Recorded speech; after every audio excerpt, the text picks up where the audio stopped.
Yes, we have already, um, uh, discussed this amongst the House leadership and with the committee chairman involved. So we'll try to ferret out the truth kung ano ba talaga kasi as our president said, he was horrified. So are we kasi nakaka disappoint din yan na meron na isang gentleman's agreement. Although may nagsasabi meron sinasabi wala. So dapat malaman natin ano ba talaga at ano ba talaga ang kasunduan noon kasi yun po ang in-invoke ng China ngayon. So legally speaking, if you ask me as a lawyer, that has no force and effect. However, it has created this row. Di ba? Nagkaroon itong issue.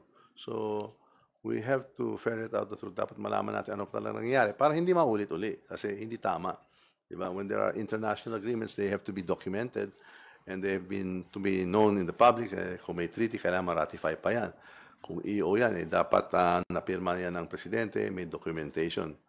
Ini-invoke yan ng mga kaibigan natin sa China, wala man nating alam dyan. So, we want to ferret out the truth. So, hindi maulit na naman ito.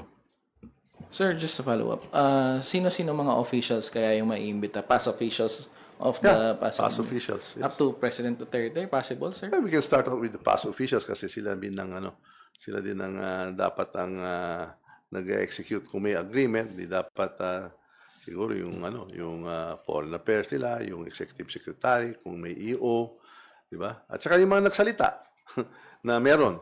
Pero yung iba, meron din isang press secretary nagsalita na meron. Yung isa naman, wala naman daw. So ano ba talaga? Nabubudol-budol na lang. Binudol lang nila yung China. Ngayon, nagbubudulan sila dyan sa loob ng dating kabinete. Yeah.